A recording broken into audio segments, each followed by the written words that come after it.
सुनकर भगवान की कथा ब्रह्मनाद ध्वनि ही कान में प्रवेश करे, ऐसा प्रयास करना चाहिए। ज्ञान रूपी थाप लगाते रहने से ज्ञान रूपी कोड़े इनका स्वर ताल ठीक रहेगा। अन्यथा के कचरे, मैल, बुराई, निंदा, चुंगली में इन्हें स्वतंत्र छोड़ दिया तो ये पापी हो जाएंगे। अच्छी मधुर मीठी ध्वनि नहीं, अपित इनमें काम, क्रोध, मद, लोभ, ईर्ष्या, प्रभुता, द्वेष आदि जंग के रूप में अपना स्थान बना लेंगे। फिर से केवल अपनी सुनेंगे, दूसरों की नहीं। इसलिए कान रूपी जो ढोल है, इसके पोल में, इसके पर्दों में शिव नाम की थाप, राम नाम की थाप, कृष्ण नाम की थाप लगनी चाहिए। कोई ध्वनि जब होती है तो श्रवणेंद्रियों के दोनों पर्दे उठते बैठते हैं। समुद्र ने इन्हीं श्रवणेंद्रियों को ढोल कहा है। 3 दिन तक वो कहाँ सुन पाया राम जी को, उसके कान रूपी ढोल में कचरे भर गए थे, अच्छे सुर कहाँ सुनाई पड़ते। गंवार माने अज्ञानी, जो बेसुरी हुई श्रवणेंद्रियों के प्रभाव में मति भी अपने को ही सब कुछ मान ले। मेरा कोई क्या करेगा, मैं समर्थ हूँ, मैं ही करता हूँ, मैं सब कुछ कर लूँगा, करता अहमित मन्यते। वो गंवार है, महामूर्ख है, उसे शिक्षा की आवश्यकता है। मूर्खता से भरी मति को ऐसे ज्ञान रूपी बाण की आवश्यकता है जिससे वो शुद्ध हो जाए। इसीलिए राम जी ने लक्ष्मण को कहा, अग्निबाण लाओ। अग्निबाण का अर्थ है तप की ऊर्जा ही अग्निबाण है। लक्ष्मण माने वैराग्य, राम है परब्रह्म।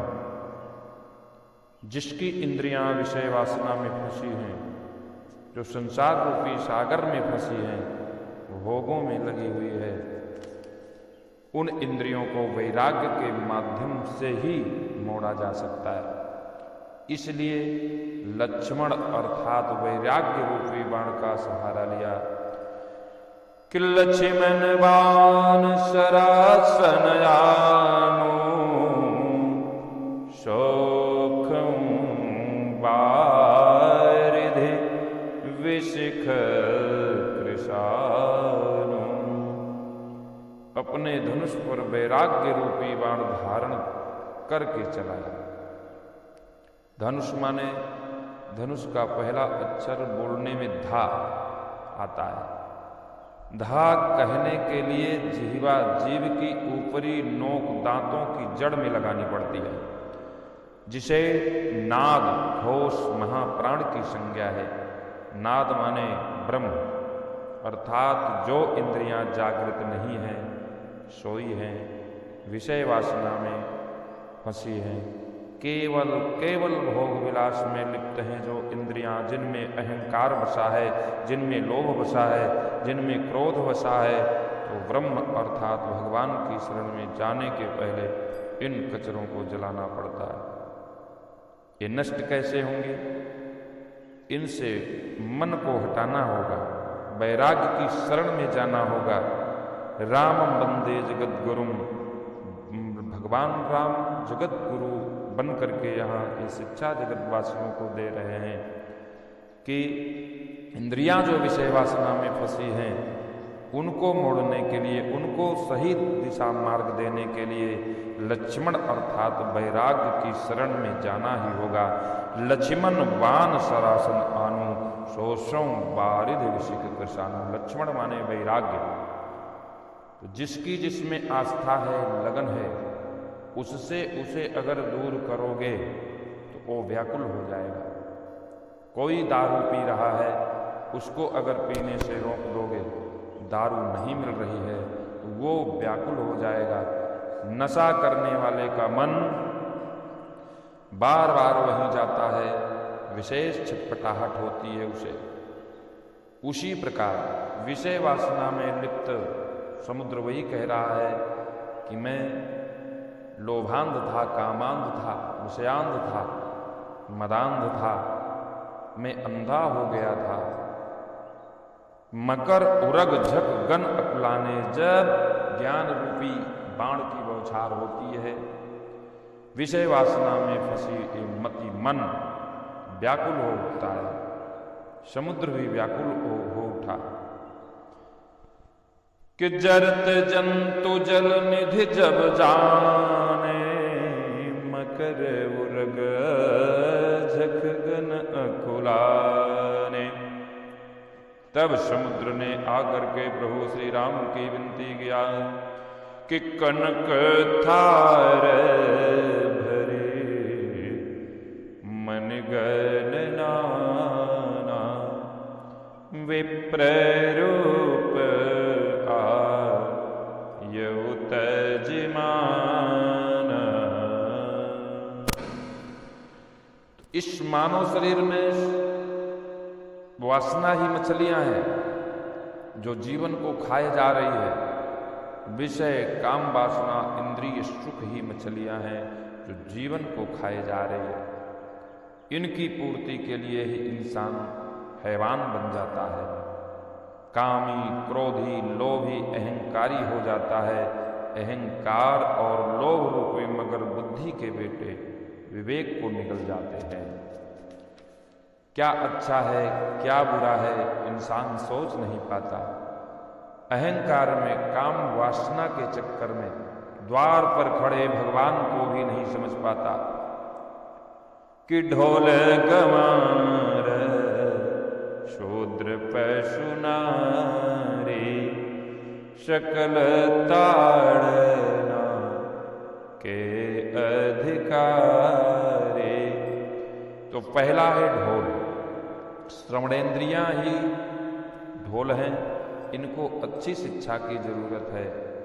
दूसरा है गंवार, जो मन इंद्रिय सुख में परमात्मा को भूल बैठा है, इस तत्व को, इस ज्ञान को भुला के बैठा है कि मेरा जन्म साथ परमात्मा की भक्ति के लिए हुआ है।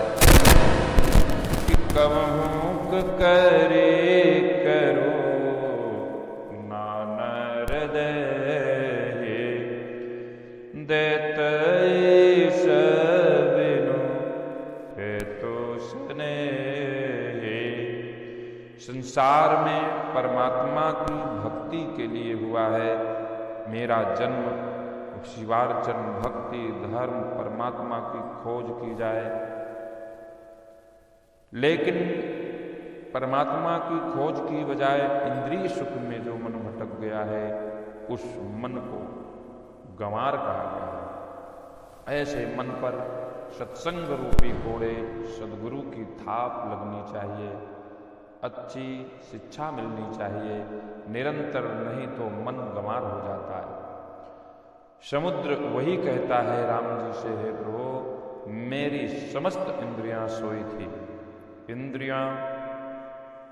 इंद्रियों पर आपने कृपा कर मेरी आंखें खोल दी और इंद्रियों को जगा दिया। ढोल गंवार शूद्र पशु नारी, सकल ताड़ना के अधिकारी। तीसरी बात कही है शूद्र की। इसी शरीर में चारों वर्ण हैं, ब्राह्मण, क्षत्रिय, वैश्य, शूद्र। मुख ब्राह्मण है, छाती क्षत्रिय है, पेट वैश्य है, पांव शूद्र है। ब्राह्मणोस्य मुखमासीद बाहु राजन्यः कृतः उरुतद्वैश्याभ्यां शूद्रो अजायत। इस शरीर से ना तो कोई मुख अलग कर सकता है, ना वक्षस्थल, ना ही उदर, पेट, ना ही पांव।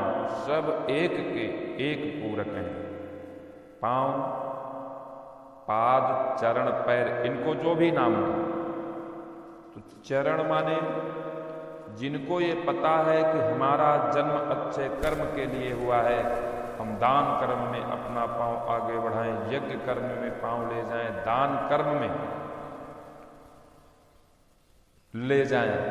चरण कमल वंदों हरि राई। संत सेवा में, मंदिर के दर्शन करने में, कथा सुनने में कौन ले जाएगा तुम्हें? अगर इच्छा भी हो तो पांव ही हर जगह लेके जाएगा तुम्हें। ब्राह्मण अर्थात मन, बुद्धि, चित्त, ज्ञान, कुछ भी कह लो, ये आदेश देता है। हृदय क्षत्रिय बल देता है, पांव उसका आचरण करता है। उसे यज्ञ में, कथा में, भंडारे में, पूजन में, मंदिर में लेके जाता है। मातृ गर्भ में भी जब जीव होता है, इसके पांव ऊपर की ओर, मुख नीचे होता है। वहां भी भगवान की संदेशा, जैसे तुम्हारा मां के पेट में ऊंचा पद है, वैसे संसार में आने के बाद भी तुम्हें ऊर्ध्वगति करना है, अधोगति नहीं। लेकिन जीव भूल जाता है, अपने पांव नीचे अधोगति की ओर बढ़ा देता है।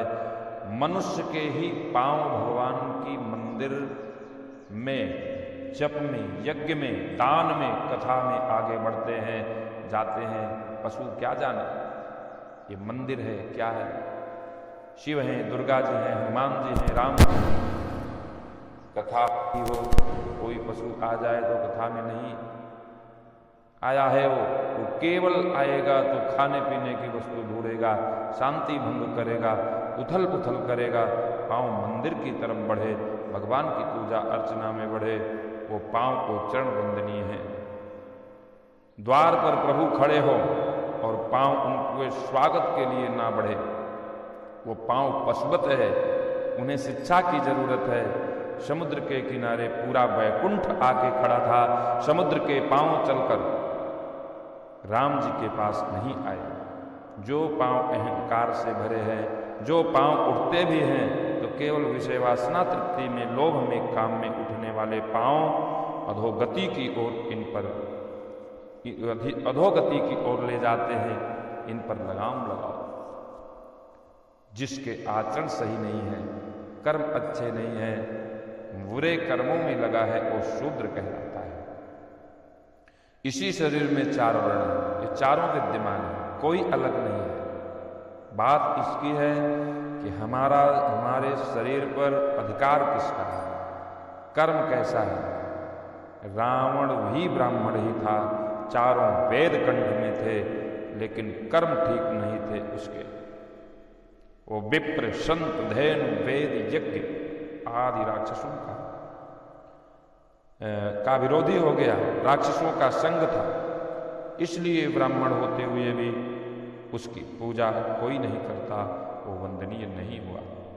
शूद्र माने कर्म, शूद्र माने पांव, शूद्र माने पद, शूद्र माने चरण। कर्म प्रधान विश्व करि राखा, जो जस करई सो तस फल चाखा। हमारे आचरण ठीक नहीं है तो हम वंदनीय नहीं हो सकते। भले ही ब्राह्मण ज्ञान से हीन हो, निर्बल हो, वाचाल हो, चालाक ना हो, उपकारी ना हो, लेकिन इन गुणों से हीन होते हुए भी वो ब्राह्मण है, विप्र है। अपनी पहचान बनाए है, मस्तक पर चंदन, शीश पर चुटिया रखे है, दारू नहीं पी रहा है, गांजा नहीं पी रहा है, मांस भक्षण नहीं कर रहा है, वो पूजनीय है। जो दारू पी रहा है, गांजा पी रहा है, मांस भक्षण कर रहा है, वो पूजनीय नहीं है, क्योंकि उसका कर्म ठीक नहीं है। क्षत्रिय कुल में भगवान राम आए, उनकी सर्वत्र पूजा हुई, हो रही है। उन्हीं भगवान श्री राम ने गुरु वशिष्ठ आदि की पूजा की, रावण से युद्ध किया। क्यों? क्योंकि रावण का कर्म ठीक नहीं था, उसकी मति में अहंकार था, क्रोध था, हिंसा थी। तो पांव ही शूद्र है, पेट ही वैश्य है, हृदय क्षत्रिय है, मुख ही ब्राह्मण है। ये चारों सगे भाई हैं, एक पिता की संतान हैं, अलग कहाँ हैं प्यारे।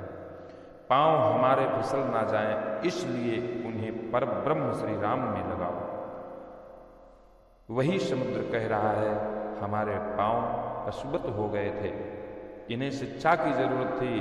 प्रभु भरल कीन्हा मोहि सिख दीन्हि, मर्यादा प्रभु तुम्हारे कीन्हि। पूरा वैकुंठ मेरे द्वार पर खड़ा था, लेकिन मेरे पांव नहीं उठे, क्योंकि जब तक प्रभु ने कृपा नहीं की, शिक्षा नहीं दिया, ज्ञान रूपी बाण का प्रयोग नहीं किया, वैराग्य का सहारा नहीं दिया, वैराग्य का मार्ग नहीं प्रदर्शित किया, तब तक मेरे पांव विषय वासना कुटुंबी लोभ के चक्कर में पड़ करके प्रभु श्री राम के चरणों में नतमस्तक कहाँ हुए थे।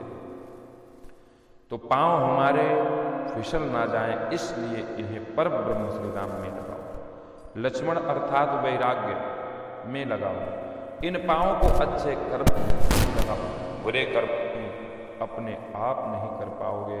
कोई रामम बंदे जगत गुरु मिलेगा तभी हो सकेगा। पांव जब भी उठे धर्म में रत रहो, इन पर निगरानी रखो, इन्हें स्वतंत्र मत छोड़ो, इन पर सदैव ध्यान रखो, ज्ञान कर सदमार्ग कि ढोले गंवार शूद्र पशु नारी सकल ढोलार शूद्र सकल ताड़ना के अधिकारी। चौथी बात समुद्र ने कही है पशु। हमारे शरीर में इंद्रियां जब पशुवत हो जाती है तो ये इंद्रियां निर्लिप्त हो जाती हैं। समाज का, वेद का, शास्त्र का, बड़ों का, छोटों का कोई भय नहीं होता। पशु में न लज्जा होती है, न भय होता है, कौन आया है, किसके साथ क्या व्यवहार करना है, पशु को कोई ज्ञान नहीं होता। सागर वही कह रहा है, प्रभु हमारी इंद्रियां पशुवत हो गई थी, 3 दिन से आप मेरी विनय कर रहे थे, आंखें देख रही थी, कान सुन रहे थे, हमारी इंद्रियां पशुवत होने के कारण आपको नहीं जान सकी। आंखों में मोह रूपी, क्रोध रूपी, लोभ रूपी पर्दा लगा हुआ था। अगर ये पर्दा लगा है प्यारे तो भगवान के सामने जीव समझ नहीं पाता। गोस्वामी जी भगवान की इस लीला के बारे में यही प्रदर्शित करना चाहते हैं कि भगवान ने आज सागर की इस जगत को संदेश दिया है। इसलिए इंद्रियों को जगाते रहो, इन्हें ठीक ठाक रखो, जो ये चाहती हैं वो मत दो को। इसलिए सागर ने कहा ढोल गंवार शूद्र पशु नारी सकल ताड़ना के अधिकारी। चौथी बात कही नारी। वास्तविक रूप में जीव की पत्नी बुद्धि है। बुद्धि माने चालाकी, बुद्धि माने ज्ञान नहीं, बुद्धि माने चालाकी होता है। नारी को कई नाम मिले, नारी, स्त्री, पत्नी, महिला आदि। इसका मतलब है पतिव्रता, स्वाध्वी, पतिपरायणा। जीव बुद्धि के कहने पर जब चलता है तो पतन का कारण बन जाता है, दुख के सागर में डूब जाता है। जीव जो बुद्धि का पति है, अगर बुद्धि के कहे चले तो कल्याणप्रद है, वो दुखी नहीं होगा। जो इंद्रियों ने बुद्धि को बहका दिया, बुद्धि को इंद्रियों में जो स्नेह बना है, वो एक धोखा है, पाप है। जीव स्वतंत्र भय विग्रही नारी। जीव पति है, बुद्धि जीव की नारी। पति देश का तो ठीक है, बुद्धि इंद्रियों के संसर्ग में ना जाए, काम क्रोध लोभ मोह में ना फंसे। इसलिए सत्संग रूपी कोड़े बुद्धि पर जीव को जरूर लगानी चाहिए। सागर ने कहा, प्रभु मेरी बुद्धि भटक गई थी, इस गृह कलह में मैं जल उठा। प्रभु भल कीन्ही मोहि सिख दीन्ही, अमर जादा